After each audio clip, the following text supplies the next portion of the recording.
আসসালামু আলাইকুম। এখন আমরা দেখব এইচএসসি পরীক্ষার ২০২৪ সালের ইংরেজি ২য় পত্রের রাইট ফর্ম অফ ভার্বের প্রশ্ন সমাধান। এইচএসসি ২০২৪ সালে রাইট ফর্ম অফ ভার্বের গ্যাপ ছিল ১৪ টি। স্টুডেন্টস গেট দেমসেলভস, তো গেট হচ্ছে কজেটিভ ভার্ব, তাহলে এখানে হয়ে যাবে হচ্ছে ভার্বের পাস্ট পার্টিসিপল, তাহলে adjective. Students get themselves admitted into universities for higher education.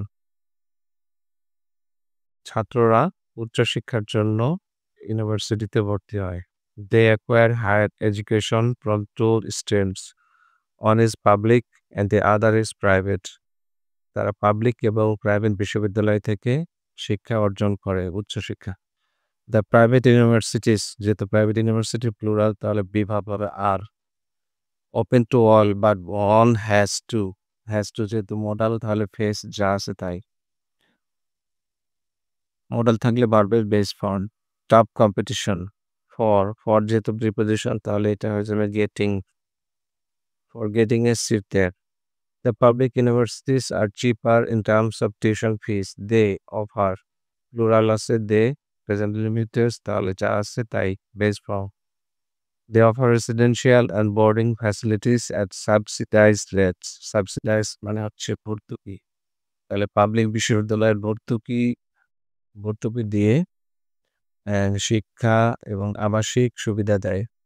But public universities often face, public universities, এই ইউনিভার্সিটিস প্লুরাল, তাহলে প্রেজেন্ট ফর্মে এইটা যা হচ্ছে তাই।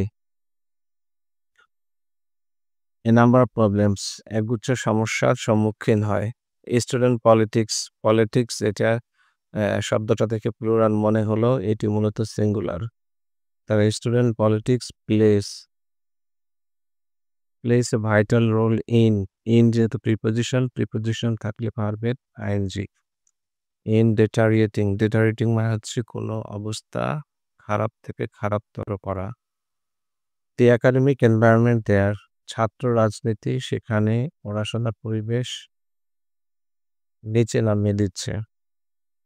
অ্যাজ এ রেজাল্ট, ফলে স্টুডেন্টস প্লুরাল, তাহলে এখানে ফেস যা আছে তাই। সেশন জ্যাম, তাহলে ছাত্রদের সেশন জ্যাম মোকাবিলা করতে হয়।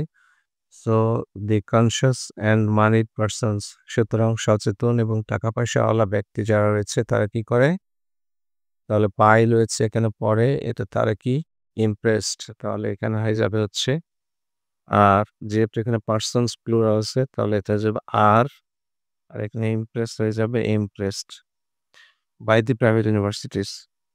Since this is the age of privatization, the private universities become, এটা হয়ে যাবে হচ্ছে became, সরি এখানে যেহেতু ডে বাই ডে আছে, দিনের দিন, তাহলে সেটা হবে হচ্ছে এখানে প্রেজেন্ট কন্টিনিউয়াস টেন্স, তাহলে হবে হচ্ছে ইউনিভার্সিটিস আর এটা হবে হচ্ছে আইএনজি ওয়ালা বিকামিং। দিনকে দিন এগুলো জনপ্রিয় হচ্ছে বেসরকারি বিশ্ববিদ্যালয়। বিসাইডস, এছাড়াও, ইট ইজ ভেরি ডিফিকাল্ট এখানে হবে হচ্ছে উদ্দেশ্য বোঝাচ্ছে, তাহলে ইনফিনিটিভ হবে to get a seat in a private ইউনিভার্সিটিতে আসন পাওয়া খুব কঠিন। But here they play they are to pay a lot, কিন্তু এখানে তাদেরকে অনেক টাকা পয়সা দিয়ে পড়তে হয়।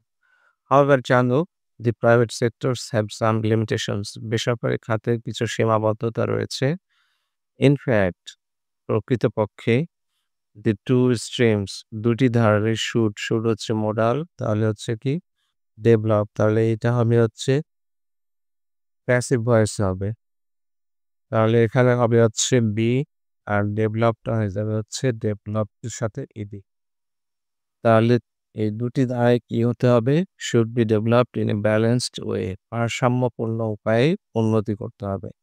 Because both sectors are playing important roles with a view to মানে হচ্ছে উদ্দেশ্যে, এই টু হচ্ছে প্রিপোজিশন, উইথ এ ভিউ টুর পরে বসে হচ্ছে ভার্বের আইএনজি, তাহলে with a view to making the nation highly educated, এই জাতিকে উচ্চশিক্ষিত করার জন্য দুটি সেক্টরেরই গুরুত্বপূর্ণ ভূমিকা পালন করছে।